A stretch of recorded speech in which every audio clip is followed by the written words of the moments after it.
하나님의 말씀 마태복음 7장 15절로부터 23절까지의 말씀입니다. 마태복음 7장 15절로부터 23절까지입니다. 거짓 선지자들을 삼가라. 양의 옷을 입고 너희에게 나오나 속에는 노략질하는 일이라. 그들의 열매로 그들을 알지니 가시나무에서 포도를 또는 엉겅퀴에서 무화과를 따겠느냐. 이와 같이 좋은 나무마다 아름다운 열매를 맺고 못된 나무가 나쁜 열매를 맺나니 좋은 나무가 나쁜 열매를 맺을 수 없고 못된 나무가 아름다운 열매를 맺을 수 없느니라. 아름다운 열매를 맺지 아니하는 나무마다 찍혀 불에 던져지느니라. 이러므로 그들의 열매로 그들을 알리라.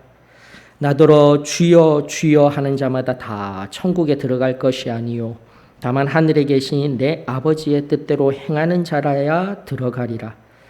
그날에 많은 사람이 나더러 이르되 주여 주여 우리가 주의 이름으로 선지자 노릇하며 주의 이름으로 귀신을 쫓아내며 주의 이름으로 많은 권능을 행하지 아니하였나이까 하리니 그때에 내가 그들에게 밝히 말하되 내가 너희를 도무지 알지 못하니 불법을 행하는 자들아 내게서 떠나가라 하리라. 아멘. 자, 드디어 우리 사도행전 13장에 멈추어서 초대교회의 가르침, 곧 은혜 이후에 성도가 어떻게 살아야 하는지, 복음이 무엇이며, 첫째로는 복음이 무엇이며, 복음에 의하여서 변화된 초대교회 성도들이 어떤 기준을 가지고 살아야 하는지를 살피는 그 역사의 말씀의 흐름 속에서 잠깐 마태복음으로 돌아온 거예요. 즉 마태복음 5장으로부터 7장까지의 이 산상수훈의 말씀이 바로 가장 그리스도인에게 기본이 되는 초대교회에 가르치신 하나님의 말씀입니다. 예수님의 가르침입니다. 그리고 오늘 초대교회를 지향하는 이름 그대로 사도의 신앙교회, 이미 1세기 전 세계를 뒤흔들었던 어포스톨릭 페이스라는, 그건 그냥 우리 교단의 명이 아니라 1세기 전에 전 세계를 뒤흔들어 놓았던 성결운동, 그리고 나아가 전 세계 1907년도 평양 대부흥, 1906년도 미국 아주사거리, 1904년도 영국의 웨일즈, 전 세계를 뒤흔들었던 그 놀라운 성령의 역사가 바로 어포스톨릭 페이스라는 이름으로 그것은 고유명사예요. 신앙 안에서 정말 중요한 명사예요. 바로 그 뜻 1세기 전에 온 전 세계를 휘몰아쳤던 그 놀라운 역사가 오늘 우리들 가운데도 온전히 임하길 원하는 마음으로 그 첫 가르침이 바로 산상수훈입니다. 자, 이제 성결신앙의 관점으로 바라본 산상수훈, 이제 마지막을 향하여 나아가고 있습니다. 본론 3장의 7항격인 오늘 마지막을 통하여서 이제 다음번 강해로 산상수훈이 끝나는 결론이에요. 24절로부터 우리가 너무나도 잘 알고 있는 모래 위에 지은 집, 반석 위에 지은 집이 이 산상수훈의 결론이자 마태복음의 결론이자 언젠가 설교를 통하여서도 알려드린 바와 같이 우리 신앙의 결론이 되어져야 할 말씀이다라는 그 결론에 앞서 이 결론을 연결하는 맥락적 의미로서 또 두 번째로는 이제는 은혜 이후의 삶을 살아간다라는, 그냥 여기 현재만을 생각할 수밖에 없는 오늘날 우리의 신앙함을 다시 한 번 더 일깨우는 목적이 있는 종말론적인 저 궁극적인 본향을 향하여서 나아간다라는 것을 바로 의미하는 귀한 말씀이 오늘 여기에 녹아 있는 거예요. 그러한 차원에서 하나님과 동행하며 세상 속에서 살아내기라는 이 산상수훈의 본론으로서의 3장의 주제 속에서 7항격인 불법이 죄입니다. 여러분들 죄가 무엇입니까? 물어보면 죄도 잘 이야기하지 못할 때가 있어요. 도둑질요, 거짓말요. 어떤 형사법적인 죄를 죄라고 이야기하는데 아닙니다. 불법이 죄입니다. 불법, 즉 하나님의 율법, 하나님의 말씀, 하나님의 계명을 어기는 것이 죄입니다라는 거예요. 이 단순하였던 죄에 대한 정의가 오늘날 우리들에게서 희미해져 버렸어요. 그리고 자기 주관적인 신앙으로 자기가 우상이 되어져서 신앙할 때에 다시 한 번 더 제일 처음에 말씀으로 돌아가 가장 기본이 되는 말씀으로 돌아가 오늘 이 본문을 통하여서 결론을 향하여서 산상수훈의 결론을 향하여서 나아가는 이 마지막 본론의 마지막 맥락의 의미들을 깊이 살피며 하나님 앞에 또다시 승리하는 복음, 승리하는 삶의 그 깊은 의미들을 새롭게 하여 내 힘이 아닌 오직 성령의 능력으로 하나님의 은혜로 예수 그리스도의 십자가의 보혈로서 저 여러분들 다시 한 번 더 승리하는 나아가는 저와 여러분들의 귀하고 복된 말씀이 되어지기를 주의 이름으로 축원합니다. 다 볼 필요는 없어요. 본문의 말씀을 하나하나 할 수 있는 한 말씀 한 말씀을 잘 전하고 싶은 마음은 비단 저의 욕심일 뿐만이 아니라 모든 목회자들, 설교자들의 정직한 열심에 의한 욕심일 것입니다. 자, 그런데 오늘 본문 중심으로 살펴야 할 말씀을 5가지로 순차적으로 이렇게 보시면 됩니다. 이 본문 말씀을 이해하기 위하여서는 지난주에 강의하여 드린 바와 같이 모든 성경신학자들이 이미 앞선 13, 14절로부터 시작되어지는 거기로부터 산상수훈의 결론입니다가 아니라 지금 계속해서 우리 본론 3장 어디서부터요? 물질의 유혹과 인간의 관계, 즉 살아가면서 가장 어려운 그 두 상황에 계속 연하여서 이어진 말씀입니다라는 그 의미를 파악하여서 내게 지금 말씀이 새겨져야 되는 거예요. 좁은 문부터 결론이 되면 안 된다라는 거예요. 앞서 있었던 물질의 유혹 속에서 염려하지 않기, 그리고 관계가 단절되어질 수 있는 비판하지 않기, 오히려 형제의 눈 속에 내 들보를 다 거두어내고 형제의 눈 속에 있는 티를 반드시 또 수동적인 삶이 아니라 적극적으로 빼어낼 수 있는 삶. 자, 이 모든 것들이 연결되어져서 오늘 최종적으로 본론이 마무리된다라는 관점에서 바라볼 때에 첫 번째로 보아야 할 것이 15절입니다. 다시 한 번 더 말씀 읽을게요. 거짓 선지자들을 삼가라. 양의 옷을 입고 너희에게 나아오나 속에는 노략질하는 일이라. 두 번째로는요, 19절입니다. 아름다운 열매를 맺지 아니하는 나무마다 찍혀 불에 던져지느니라 라면서 동일하게 대비되는 말씀이 3번 세 번째로 21절입니다. 나더러 주여 주여 하는 자마다 다 천국에 들어갈 것이 아니요 다만 하늘에 계신 내 아버지의 뜻대로 행하는 자라야 들어가리라. 그리고 4번 23절입니다. 그때에 내가 그들에게 밝히 말하되 내가 너희를 도무지 알지 못하니 불법을 행하는 자들아 내게서 떠나가라 하리라 하면서 결론으로 5번째 결론으로 20절을 보시면 되는 거예요. 이러므로 그들의 열매로 그들을 알리라. 이러면은 이 두 맥락에 끊어져 있는 말씀이 연결이 되는 것입니다. 자, 그런 의미에서 이미 어떤 결론을 가지고 이 말씀의 결론을 가지고 이야기할 때의 결론의 문장은 무엇이냐? 거짓 선지자들로 인한 성도들의 나쁜 열매는 불법입니다라는 거예요. 떨어져서 바라보지 마십시오. 다시 한 번 더요. 거짓 선지자들로 인한 성도들의 나쁜 열매는 불법입니다. 간단해요. 따로따로 떼어내서 바라보는 것이 아니라 뭐 좋은 열매, 나쁜 열매 맺어야지 윤리적 교훈이 아니라 지금 제가 팔복으로부터 쭉 강조되어져 온 바, 그리고 사도의 신앙교회가 승리의 복음과 승리의 삶을 이야기하고 말하는 바, 이것이 진리입니다 하였을 때 우리가 존재적으로 이미 하나님의 자녀가 되어지게 되고 하나님의 자녀가 되어졌으며 하나님의 백성이 되어졌으며 하나님의 나라의 대사로 하나님의 향기로 존재적으로 죄로부터 승리합니다라는 이 원래의 우리 깊은 복음의 자리로 말씀이 하나하나 우리들에게 근거가 되고 있다는 것을 다시 좀 새롭게 하였으면 참으로 좋겠습니다. 자, 그러면서 첫 번째 우리가 살펴야 하는 것은 거짓 선지자입니다. 거짓 선지자.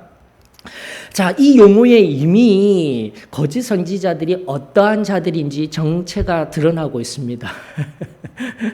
두 가지 이 그 헬라어 용어 자체가 푸슈도 프로페테스라고 하여서 푸슈도 이미 영어에서도 퍼슈드라는 용어 자체가 많이 아는 체 하는 사람들로 명사화되어져 있고요. 접두어로도 사용되어질 때 가짜예라는 뜻입니다. 가짜예. 진짜가 아닌 이런 뜻이 되어지게 되면서 결국 헬라어 푸슈데스라는 용어 하나와 거짓말이라는 뜻이에요. 거짓이라는 뜻 하나와 그다음 뭐죠? 선지자라는 프로페테스라는 용어가 합쳐진 용어예요. 이게 중요합니다. 용어가 합쳐진 용어. 왜 이게 중요하냐면은 프로페테스라는 용어 속에 이미 과거, 현재는 없어요. 미래적인 사건이 있는 거예요. 선지자이기 때문에 미래의 사건을 말하는 자이기 때문에 거짓을 말하고 있는지 알 도리가 없어요. 굉장히 중요합니다. 우리가 신앙함에 있어서 거짓 선지자들이 들어오면은요, 거짓도 참말같이 이야기를 하는 거예요. 정말 중요합니다. 우리가 딱 영적으로 살펴서 우리가 이제 사도의 신앙교회 성도들이 잘 이야기하는 영적으로 살펴서 저게 거짓인 거 내가 알 수 있어. 죄송하지만 여기에 나오는 거짓 선지자들, 예수님께서 이제 산상수훈을 마무리하고자 할 때에 성도들이 1위 속에 양을 보낸과 같이 살아가는 세상의 현실 앞에서 마지막으로 권면하는 가장 강력한 말씀에 그 권면의 대상으로 떠올린 자들이 바로 거짓 선지자들. 그만큼 거짓을 말하는 이제 앞선 이야기를 하기 때문에 그것이 거짓인지 아닌지는 시간이 경과하고 흘러가 봐야 알 수 있기 때문에 그 거짓말하는 지금 현재에서는 결코 알 수가 없어요. 이것을 기억해야 합니다. 그리고 언젠가 제가 예레미야 강의 지금 수요 성경 통독 시간에 또 한 번씩 알려드린 바와 같이 책도 하나 소개시켜 드리면서 알려드렸습니다. 거짓말하는 사람은 진짜 참인 것 같이 이야기하는 자들입니다. 특별히 오늘날과 같은 우리 주님이 곧 오실 것만 같은 지금의 상황 속에서 영적인 예민함을 가진 우리 성도들은 예레미야서와 에스겔을 좀 더 깊이 살필 수 있어야 되는 거예요. 평생에 읽어보지도 못하였던 그 말씀이 오늘을 얼마나 투명하게 이야기하고 있는지요. 다시 한 번 더. 거짓이 난무하며 참인 것과 같이 우리를 속이는 시대 앞에 예컨대 SNS상의 글들, 정치적 극에 달하여져 있는 그 이념의 이야기들을 오늘날 우리들에게 신앙으로 포장하여 이야기하고 있는 지금의 시대 앞에서 우리가 바르게 서지 아니하면은 나도 모르게 나는 거짓 선지자들의 먹잇감이 될 수 있다라는 것을 기억할 수 있기를 원합니다. 그리고 궁극적으로 이 거짓 선지자들의 주요 원인이 되는 그 녀석, 시꺼먼 녀석 하나 있죠. 뿔 달린 녀석, 사단이 있는 거예요, 여러분들. 거짓의 아비인 사단이 바로 이 거짓 선지자들을 앞서 예언하듯이 미래적 사건을 가지고 예언하듯이 이야기하는 그 거짓의 아비로서 사용되어지는 자들이 거짓 선지자들이라는 것을 꼭 기억하며 하나님 앞에서 그러면 어떻게 우리가 대응하며 나아갈 수 있을지 말씀을 통해서 살필 수 있기를 원합니다. 이들이 얼마나 위험하냐면 7장 6절에 보게 되면 바로 인간 관계의 문제 속에서 우리가 복음을 전할 때, 진리를 전할 때 개와 돼지 같은 자들, 진리를 전할 때 개와 돼지 같은 자들은 그저 외면적으로 반대라도 합니다. 7장 6절에 있습니다. 7장 6절에 보게 되면 이미 강의한 바 있는 것과 같이 개와 돼지와 같이 말하시던 예수님의 표현 속에 등장합니다. 그 비유 속에서 개와 돼지와 같은 자들은 진리를 모르고 그냥 외면적으로 반대하는 자들입니다. 또한 우리 안에, 공동체 안에도 그러한 자들이 있을 수 있어요. 그것은 무지에 의하여서 그나마 나은데 이 자들은요, 바로 오늘 성경의 본문이 이야기하듯 15절에 양의 옷을 입고 나오는 이리와 같은 자들인 거예요. 그것이 무서운 거예요. 앞서도 거짓 선지자라는 용어에 의한 뜻에 의하여서 이들이 무서운 자들이지만 또다시 말씀에 의하여서 드러내놓고 거짓을 말하는 자들이 아니라 양의 옷을 입고 조용히 나와 그 속에는 노력하는 성도들의 믿음과 삶을 해치고자 하는 의도성을 가지고 들어온 자들이 있다. 그만큼 그들의 말, 모습, 그리고 그들이 살아가는 삶을 바라보면서 거짓을 분별하기란 그토록 힘이 든 자들. 그래서 나중에 서신서들을 쭉 살피게 되면은 초대교회에서도 얼마나 이런 양의 탈을 쓴 이리와 같은 자들이 많았는지. 종교 분파적으로는 영지주의자들이 있었으며 내부적으로는 율법주의를 옹호하는 기독교인들도 있었어요. 그만큼 힘이 든 거예요. 거짓의 아비인 사탄에 의하여서 진리를 왜곡하여서 말하는 자들, 그들에 의하여서 성도들이 금이 가고 균열이 되고 공동체가 무너지는 아파하는 마음으로 각 서신들이 기록된 것을 여러분들이 살펴볼 수가 있습니다. 자, 그러므로 다시 한 번 더 외면적으로 반대하던 6절의 사람의 관계성 속에서 이제는 본문 문장에 있었던 계속해서 7항까지 내려와져 있는 이 것들을 하나로 묶어야 돼요. 한 장으로서의 통전적인 시각으로 바라보아야 합니다, 여러분들. 그래야 말씀이 보이는 거예요. 그러면서 그렇게 외면적으로 하는 자들은 극히 위험한 자들이 아니라 다시 내면의 이리와 같은 노략질하는 마음을 가지고 외면적으로는 양처럼 아름답게 말하고 아름답게 포장한 자들, 그들을 조심하여야 합니다. 그런데 이들이 왜 들어올까요? 왜 들어올 수밖에 없을까요? 성경은 말합니다. 지금 너희에게 나아오나, 이 말씀이 더 중요해요. 15절에 보게 되면 양의 옷을 입고 속에는 노략질하는 자야라 하는데 계속된 일관적인 관점입니다.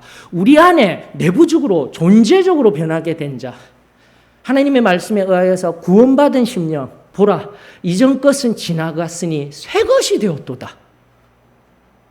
존재적으로 완전히 뒤바뀐 자, 내부에서 일어난 자들이 아니에요. 다시 한 번 더 그들에게 나아온 자, 외부에서 침입한 자들인 거예요, 여러분들. 사탄에 의하여서 사탄이 우리 안으로 자꾸 들어오려고 하는 거예요. 다시 한 번 더 우리 내부에서 일어나는 문제가 아니에요, 여러분들. 다시 한 번 더 우리가 거짓 선지자는 양의 탈을 쓴 노력하는 일입니다. 이 정도는 아는데 중요한 말씀은 바로 너희에게 나아온다라고 하였습니다. 나왔다라니까요. 왜 나옵니까? 앞서도 말씀드린 우리가 진리를 전해야 합니다. 누가복음 10장 3절에 의하면 그 진리를 전하며 70인의 제자를 파송할 때에 예수님께서 하신 말씀입니다. 누가복음 10장 3절에 갈지어다 내가 너희를 보냄이 어린 양을 이리 가운데로 보냄과 같도다.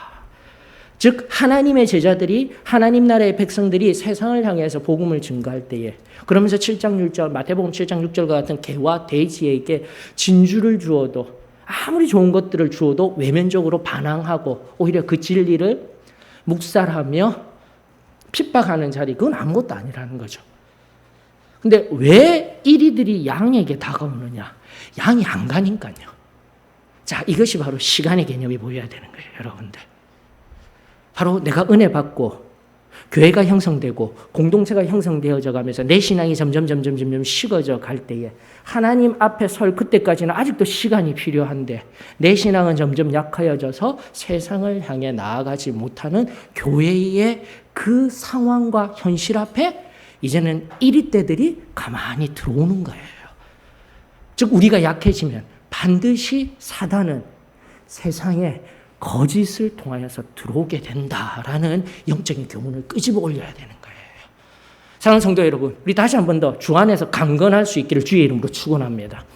내가 약해지면 나 개인적으로도 내 삶에 죄가 스물스물 침입하는 거예요. 내가 점점 젖어드는 것이 아니라 반드시 나는 하나님에 의하여서 하나님이 꼭 붙들어 주시고 내 안에 성령이 거한다라면 내가 스물스물 나아간다라고 우리가 지금까지 표현하였지만 엄밀하게 하나님의 시각에 의하면은 바로 사단에 의해서 세상이 죄가 우리 가운데로 침입하게 됩니다.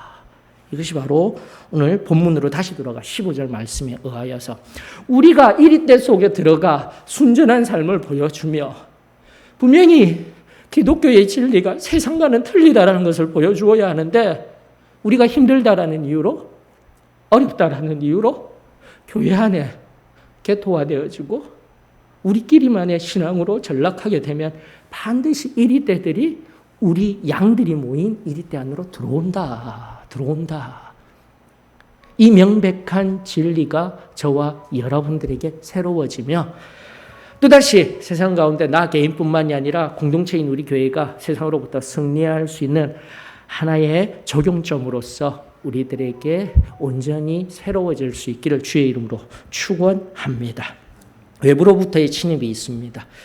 그것은 바로 내 안에 거룩의 성벽이 약해질 때, 성령에 붙들린 삶이 약해질 때 반드시 외부로부터의 침입이 있습니다. 이것을 잊지 않기를 원합니다.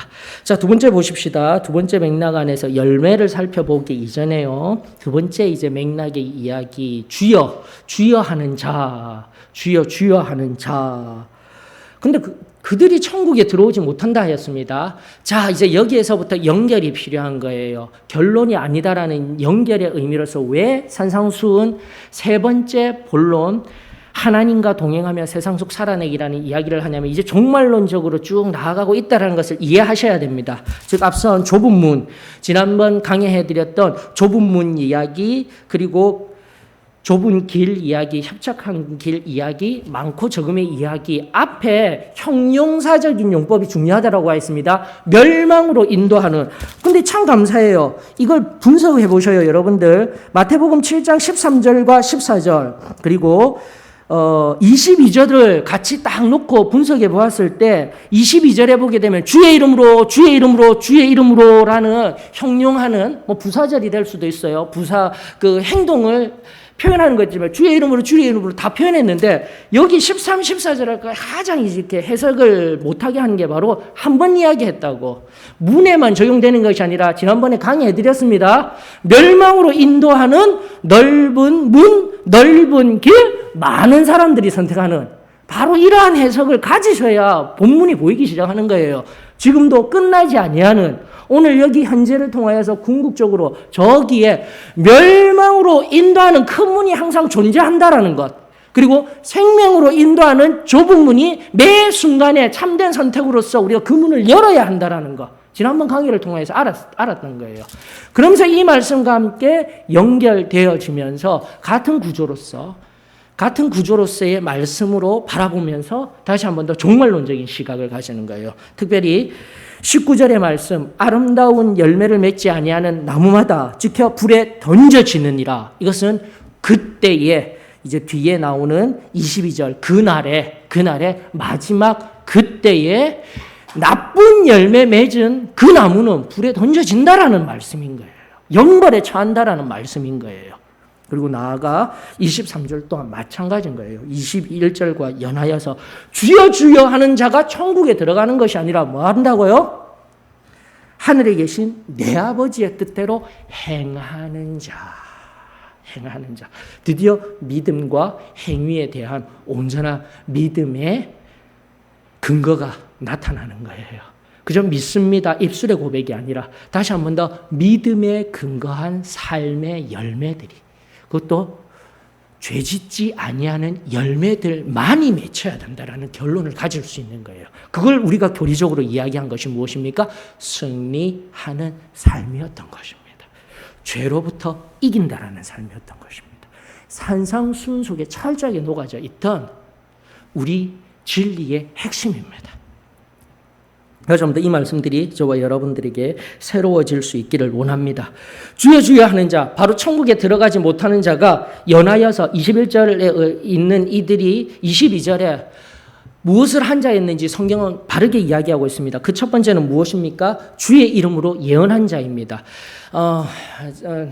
이건 제 개인적인 의사입니다. 성경을 연구하다 보게 되면 이 선지자 노릇되어져 있죠. 한글 성경에 노릇이 총 29번 나옵니다. 노릇. 구약에 4번, 신약에 25번. 해서 총 29번이 나오는데 노릇 빼버려도 돼요. 빼버려도 돼요. 왜냐하면 이 노릇이 없어요. 원어에는 없어요. 다만 의미상의 번역을 해가면서 지금도 선지자 노릇이라고 표현되어야 되는데 앞서서 선지자 용어 그대로 되어져 있는 것입니다. 노릇 이런 용어 자체가 원어에는 아예 없어요. 가장 지금 잘못된 번역이 뭐냐면 한 예를 든다면 여러분들 왜 제가 노릇을 좀 빼고 보시라고 하냐고 이야기하냐면은 고린도전서 15장 25절 반드시 보셔요. 이게 가장 지금 잘못된 번역이에요. 예수님에게조차 왕노릇이라고 되어져 있어요. 이게 정말 잘못된 겁니다. 이 부분은 반드시 좀 고쳤으면 좋겠어요. 저 개인적인 견해입니다. 제가 뭐 유능한 사람이고 선지자 이런 거 아니에요. 성경을 바라보면서. 자, 고린도전서 15장 얘기는 20절로부터 그리스도는 부활하셨으며 우리의 왕이 되어 주신다는 얘기하는데 15장 25절에 보면 그가 모든 원수를 그 발 아래에 둘 때까지 반드시 왕 노릇 하시리니 왕이 되시지 노릇 하시는 건 아니에요. 이 노릇이라는 우리 한자어는요, 그 맡은 바로 앞서 왕, 종노릇 이런 용어도 많이 나오거든요. 종, 왕을요, 그런 직분을 낮잡아 부르는 말이 바로 우리 한글 용어예요. 이거 안 돼요. 이거 정말 잘못된 번역인 거예요. 이 부분만큼. 왕 노릇 하시는 것이 아니라 왕이십니다.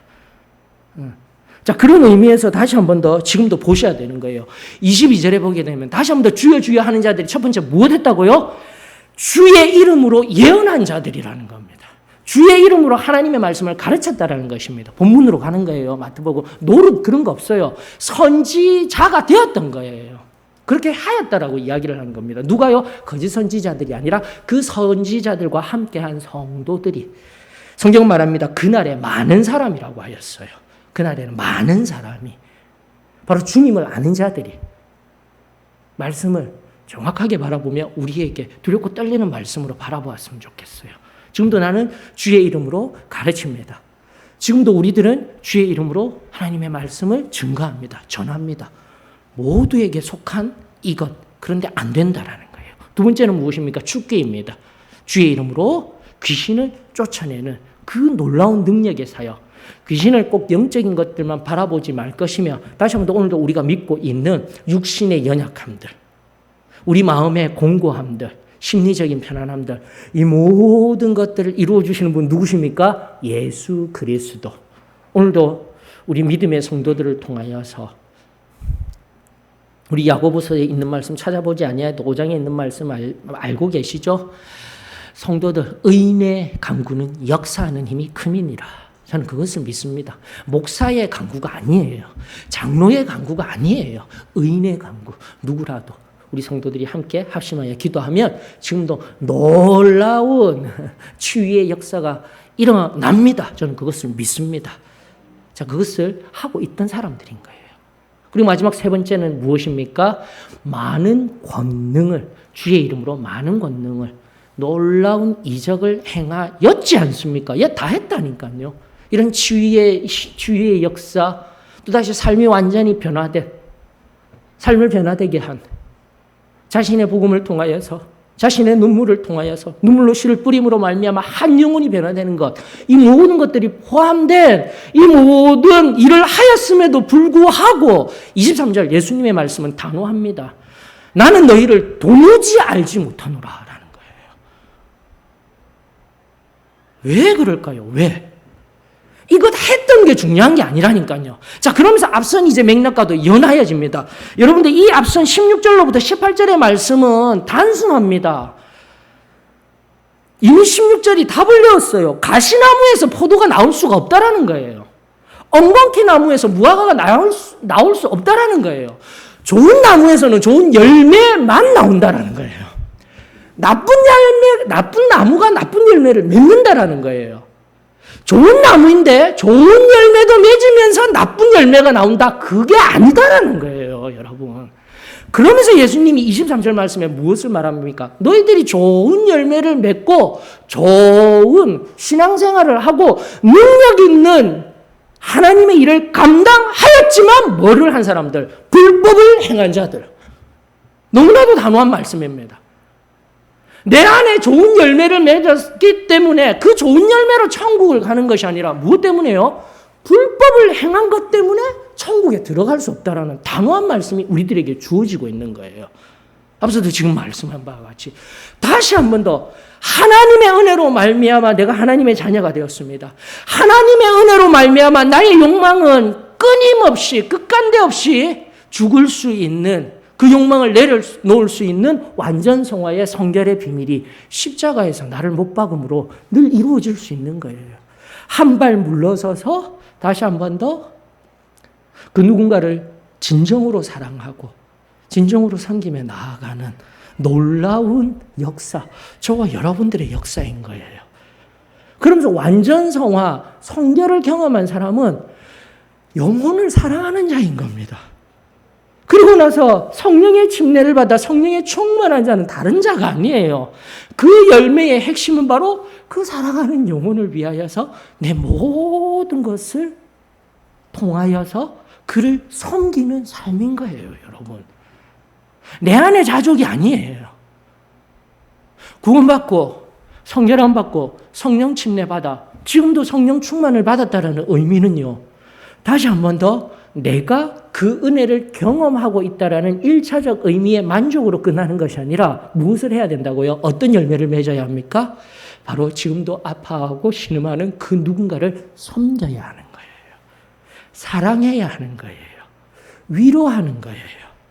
이것이 바로 승리의 복음과 승리의 삶을 살아가고 있는, 그리고 그 복음에 의하여서 그 은혜를 경험한 여기 있는 우리 소망교회 성도들의 한 걸음 한 걸음이 되어야 할 줄 믿습니다. 그러면서 그 적극적인 삶을 통하여서 죄가 침범치를 않는 거예요, 여러분들. 그래서 이 말씀은 너무나도 간단합니다, 여러분들. 너무나도 간단해요. 다시 처음으로 올라가서 제가 제일 처음에 너무나도 간단한 결론입니다 한 것들. 거짓 선지자들로 인한 성도들의 나쁜 열매는 불법입니다 라는 거예요.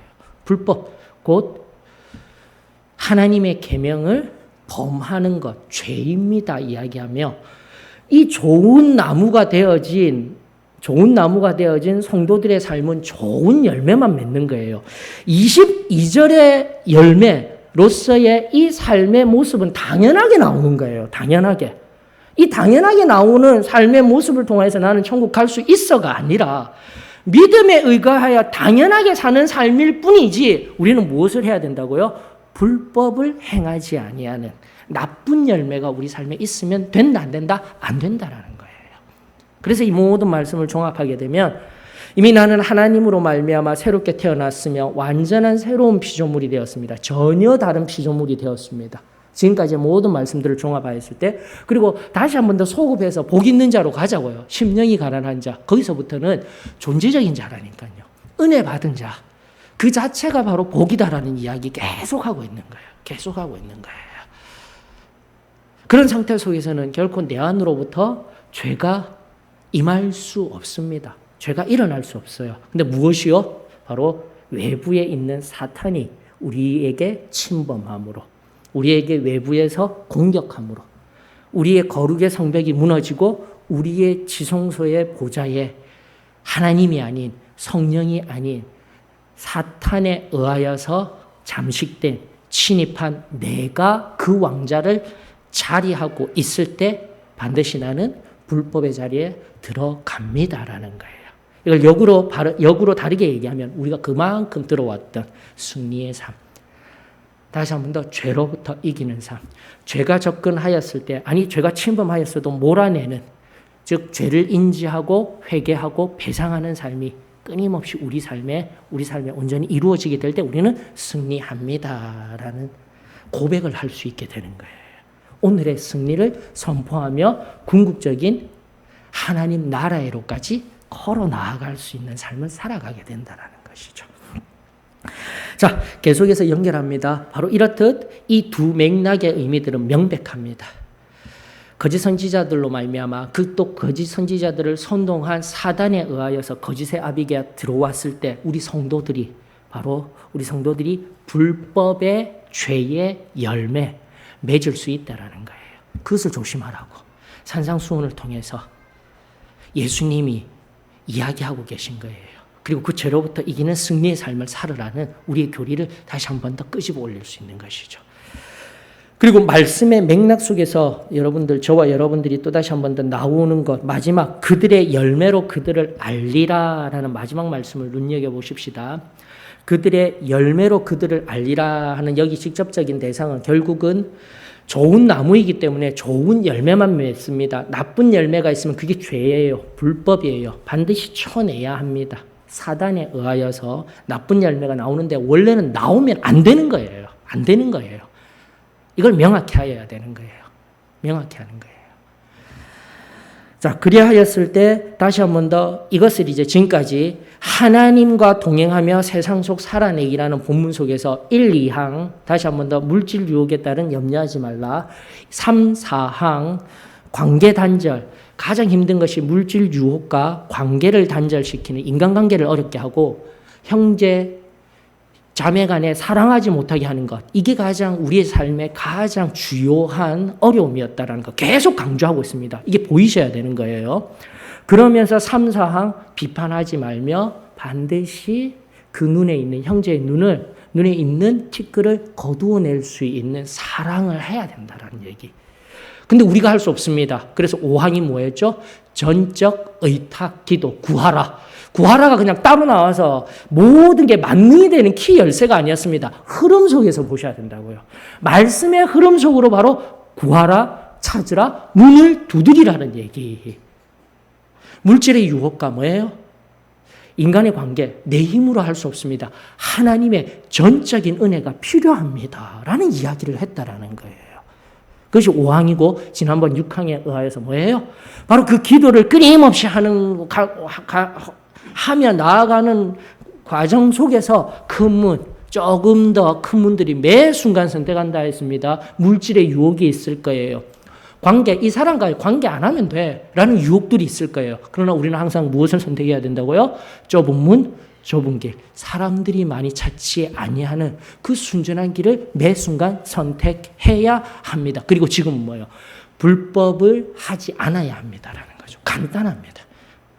이것이 바로 예수 그리스도께서 산상수훈을 통해서 우리들에게 세상에 살아갈 때에 가르쳐 주시고 알려주신 말씀인 거예요. 그러면서 그 전에 시작하였던 우리 삶에 있어서 가장 큰 어려움들, 물질의 유혹과 인간의 관계성 속에서 다시 한 번 더 적용점을 찾아보자면 첫 번째, 오늘날 물질의 유혹 없습니까? 아니, 있습니다. 우리의 의식주의 상황을 지켜보십시오. 오늘날 이번 주에 잠깐 한 성도분과도 얘기를 나눴지만 우리 OECD 가입국 중에 10위권의 나라입니다. 세계 수출 물량, 수입 물량, 교역량만 바라보면 세계 6, 7위권이에요. 우리나라에 태어나 살아간다라는 것만으로도 감사해야 합니다. 오늘날에도 아프간이라는 나라는 억압적인 통치 속에서 나라 없이 떠돌며 외부에서 힘겹게 살아가는 자들이 존재합니다. 아프리카, 중남미 버려진 땅과 같이 우리는 백신이 70%다, 몇 프로다 하면서 지금의 이 격리 상황에서 자유로워지는 시대를 살아가고 있지만은 아프리카 조금만 눈을 돌려서 전 세계를 바라보면은 그 내버려진 땅에는 2, 3%도 안 됩니다, 여러분. 이것이 전체 세상을 바라보며 하나님이 계심에도 불구하고 우리가 살아가는 오늘날 세계의 현실인 거예요, 여러분. 그러면서 우리의 의식주의 상황 조금만 높아지면은 우리 의식주가 더 나은 것을 찾아가도록 합니다. 집 더 좋고 더 넓은 집 원하죠. 그리고 더 넓은 집 있는데 또 어때요? 좀 꾸며야죠. 인테리어를 화려하게 하기를 원합니다. 좋은 음식 먹기를 원합니다. 건강해야 되니까요.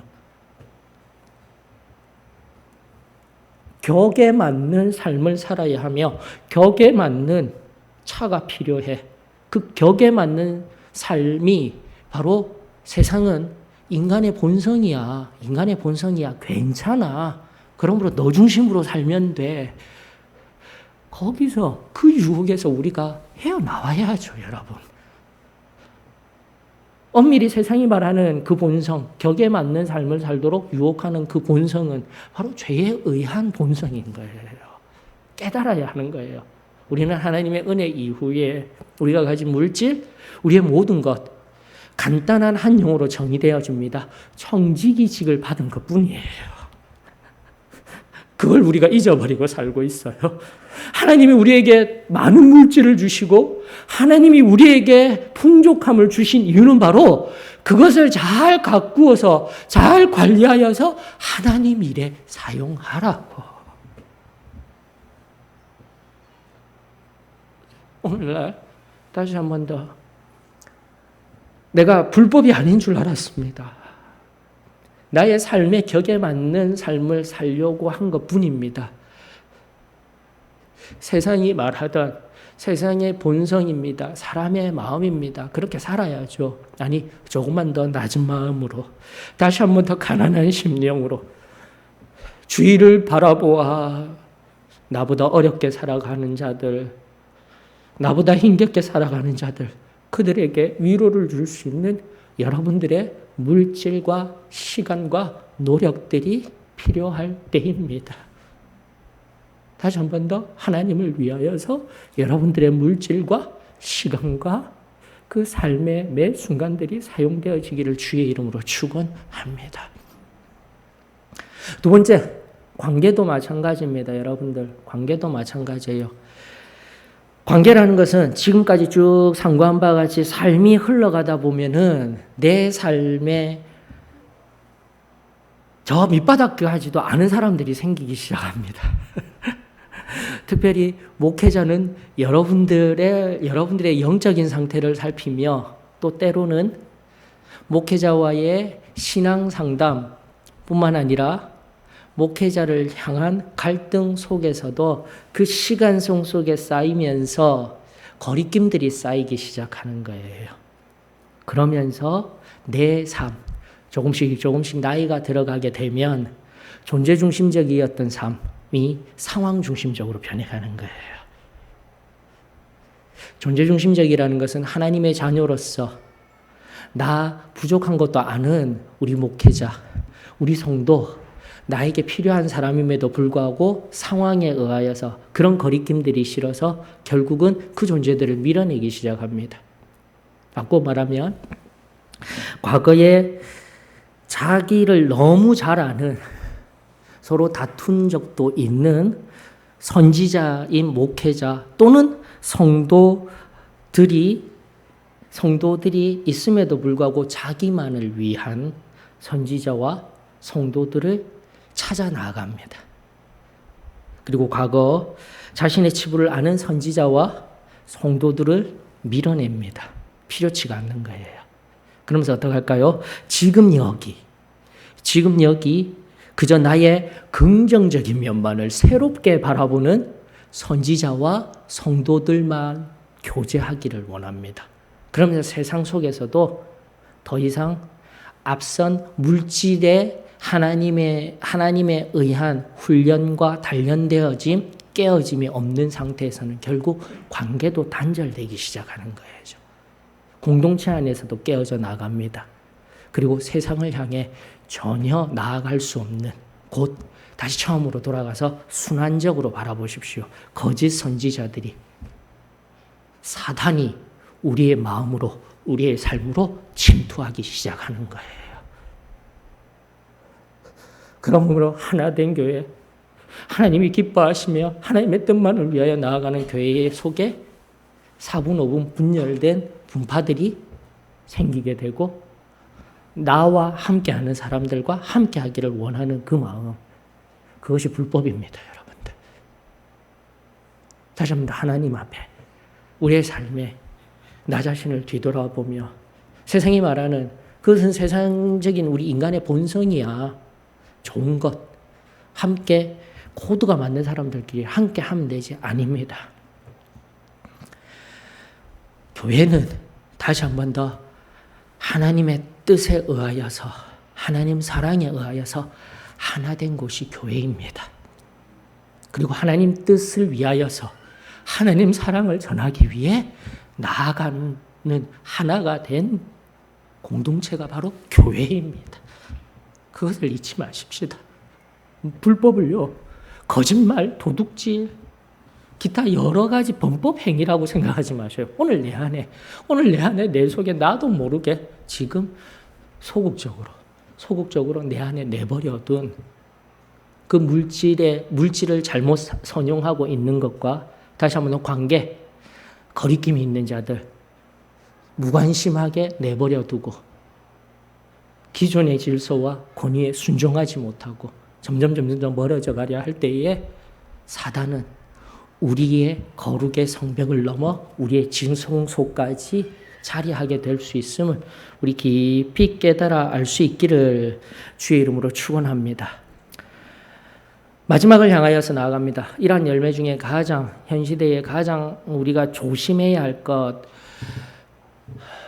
범하지 말아야 할 것 중에 부정적인 것들, 즉 거짓을 하면 안 됩니다. 아주 간단한 논리를 이야기하고 있습니다. 남의 것을 가지면 안 됩니다. 이런 것은 죄다라고 인식하는데, 의인을 향하여서 거짓된 삶을 살아가는 것, 여기에 대해서는 지금 우리가 너무나도 불투명하게 살아가고 있어요. 지금까지 같은 맥락에서 의미하는 겁니다. 내가 지금 거리낌이 있는 형제 자매와 자꾸 멀어지려고 하는 그 마음 속에서 그 멀어지는 마음을 표출하는 것이 바로 비난과 모략과, 그가 분명히 바른 자임에도 불구하고 하나님이 기뻐하는 자임에도 불구하고 손가락질하려는 내 안의 마음들, 이 마음을 살펴야 되는 거예요. 그럼 사무엘상 19장 14절로부터 15절 말씀에 의하면은 여러분들 19장 4절 5절입니다. 4절 5절에 의하면은 요나단이 그의 아버지 사울에게 다윗을 칭찬하여 이르되, 원하건대 왕은 신하 다윗에게 범죄하지 마옵소서. 그는 왕께 득죄하지 아니하였고 그가 왕께 행한 일은 심히 선함이니이다. 그가 자기 생명을 아끼지 아니하고 블레셋 사람을 죽였고 여호와께서는 온 이스라엘을 위하여 큰 구원을 이루셨으므로 왕이 이를 보고 기뻐하셨거늘 어찌 까닭 없이 다윗을 죽여 무지한 피를 흘려 범죄하려 하시나이까. 깊이 묵상하십시오. 지금까지 우리의 모든 삶 속에서 세상이 말하는 성공의 요건, 실력, 능력, 운 이야기를 하고 있는데, 여러분들 우리도 내 실력으로 내 능력으로 지금의 자리에 있는 것 아닙니다. 다시 한 번 더 운이라고 말하고 있는, 세상이 말하고 있는 그 영역에 하나님의 은혜가 있었다는 것을 기억하기를 원합니다. 그 하나님의 은혜는요, 내 전생의 삶을 뒤돌아볼 때에 그것이 하나님의 은혜인지를 깨닫게 됩니다. 지금 여기에서만 바라보게 되면은요, 전부 다 내 실력과 내 능력으로 된 줄 알아요. 아니에요. 조금만 넓혀서 보십시오. 나 아무것도 없을 때 나를 도와준 그 누군가가 있었습니다. 나 아파하고 힘들어할 때 위로해준 그 누군가가 있었습니다. 근데 지금은 껄끄러움의 대상이 되었어요. 다시 한번 하나님의 그 은혜가 내 사랑하는 형제자매들을 통하여서 이루어졌건만, 지금 나는 여기에서 내 실력과 능력으로만 된 것만 같이 여기면서 살아가는 이 사울왕의 모습 속에서 우리 자신을 발견할 수 있어야 되는 거예요. 다윗이 무엇을 하였습니까? 그 어린 나이에 골리앗을 물리쳤습니다. 이스라엘을 구원하였습니다. 이스라엘의 큰 기쁨이 되었습니다. 하나님이 그를 기뻐하시며 그 다음 왕으로 세워준다 하였을 때 사울은 존재적인 이유에서 상황적 이유로 그의 삶의 중심을 옮겨서 내가 왕이야. 내가 다음 왕을 정할 거야. 자신이 하려 합니다. 하나님은 온데간데 없습니다. 그리할 때에 바로 그 선하였던 자를, 그 선하였던 형제자매를 지금 나 여기에 나를 위해서 그 선한 자를 지금 비난하고 있지는 아니하는지, 멀리하고 있지는 아니한지, 그 형제자매를 내가 기피하고 있지는 아니한지, 그 전날 나를 얼마나 사랑하였던 형제인데, 자매인데, 오늘 여기에서 내게 잘못 맺혀진 열매, 아니 나쁜 열매예요, 아니 불법이에요, 아니 죄입니다. 여러분, 오늘 여기에 내가 서기 위하여서 지금 내 안에 숨은 불법과 죄가 있다라면 우리 주 예수 그리스도의 보혈로 맑게 씻겨야 합니다. 바로 이렇듯 우리의 삶을 가리우며 살아갈 때에 시편은 이렇게 이야기합니다. 시편 34편 21절의 말씀은 악인을 죽일 것이라 의인을 미워하는 자는 벌을 받으리로다. 이걸 우리가 희미해져 버렸어요. 함부로 내 형제 자매를 하나님이 의인이라 하신 내 안에 형제 자매를 내가 미워하면 반드시 벌이 있다라고 성경은 말하고 있습니다. 뿐 아니라 37편 12절 15절의 말씀에도 동일합니다. 악인이 의인 치기를 꾀하고 그를 향하여 그의 일을 가는도다. 그러나 주께서 그를 비웃으시리니 그의 날이 다가옴을 보심이로다. 악인이 칼을 빼고 활을 당겨 가난하고 궁핍한 자를 엎드러뜨리며, 이것이 바로 지금까지 얘기한 내 물질을 나에게만 청지기로서 사용하지 못하고 오직 나의 격에 맞는 생활을 위하여서 살아온 나의 죄입니다. 뒤돌아보지 못한, 내가 부족하다 여기며 함부로 인색하였던, 물질에 인색하였던 나의 죄입니다. 고백해야 되는 거예요. 그리고 두 번째는 무엇입니까?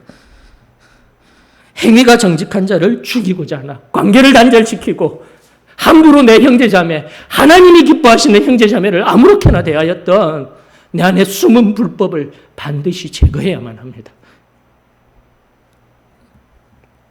그들의 칼은 오히려 그들의 양심을 찌르고 그들의 활은 부러지리로다.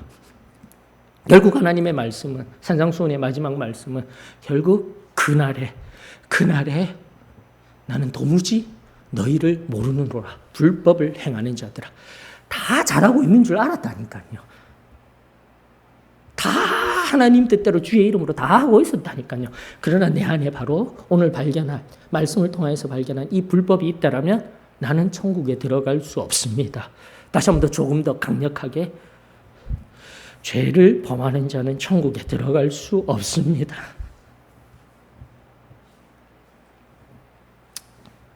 이 단순한 진리가 오늘 우리 사도의 신앙 소망교회 위에 온전히 새롭게 임하여져 하나님의 말씀과 또다시 그 전날에 놀라운 은혜가 오늘 여기에 나로 위선되게 하며 기만하게 하는 이 거짓 선지자에 의한, 거짓 아비에 의한 우리의 깊은 마음을 살펴, 우리의 깊은 속중심을 살펴 나쁜 열매가 아닌 좋은 열매로서만 하나님 앞에 맺어드리며 끝까지 천국을 향하여서 소망하며 나아갈 수 있기를 원합니다.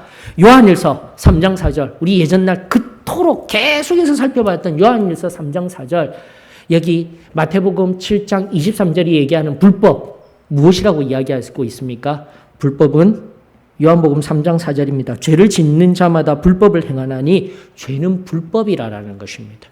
불법 곧 하나님의 계명을, 말씀을 어기는 자. 3장을 조금만 찾아 들어가다 보면은 3장의 하반절, 요한일서 3장의 하반절 또 보여드려야 될 것 같아요. 여러분들 그 3장의 하반절 23절입니다. 23절에 보게 되면은 우리 지난번 지금 목요일 날 목요 진리 믿음이 무엇입니까 했을 때, 믿음은 반드시 믿는다라는 것과 행위가 동반된 것입니다. 사도의 신앙교회 교리가 가르치고 있었어요. 믿음은 그냥 믿습니다라는 관념화된 개념이 아니에요. 믿음에 의한 행위까지 근거가 되어져 있었어요. 그러면서 하나님의 계명을 어기는 것, 계명을 행위로 담아내지 못하는 것, 이 얘기를 하면서 이 본문이 나왔었습니다. 요한일서 3장 19절로부터 24절까지의 본문이 있었어요. 이번 목요 진리, 우리 소망의 진리 시간을 확인하여서 살펴보시고, 그의 계명이 무엇입니까? 그의 계명, 예수님의 계명 23절입니다. 3장 23절, 연하여서 그의 계명은 이것이니 곧 그 아들 예수 그리스도의 이름을 믿고 그가 우리에게 주신 계명대로 서로 사랑할 것입니다. 하나님의 말씀이 너무나 당연하였습니다. 서로 사랑하는 거예요. 서로 사랑하는 거예요. 지금 우리 제일 처음에 받았던 이 뜨거웠던 신앙, 하나님의 말씀 안에서 죄를 짓지 아니한다라는 이 단순화했던 신앙이 오늘 우리를 가장 힘겹게 하는 물질의 유혹과 관계의 단절 속에서 우리 자신의 속마음을 속중심을 깊이 살피며 다시 한번 내 속사람이 내 외면이 변화되는 것이 아니라 내 속사람이 하나님 앞에서 완전히 변화되어 내 외면, 내 바깥조차도 깨끗하여지는 그 전날에 그 순전하였던 진실하고도 단순하였던 신앙이 우리들에게 새로이 회복될 수 있기를 원합니다. 우리 주 예수 그리스도의 보혈의 능력으로 성령이 또다시 그 보혈을 적용하시며 오늘도 하나님은 그 은혜를 주시기를 원하십니다. 다시 한 번 더 보혈의 능력으로 서로 사랑하며 물질을 바르게 사용하며 마지막 말씀 우리 주님께서 친히 사랑하시며 안다하여 주시는 우리 하나님이 친히 인정하시는 저와 여러분 우리 소망교회 성도들이 되어지기를 주의 이름으로 축원합니다.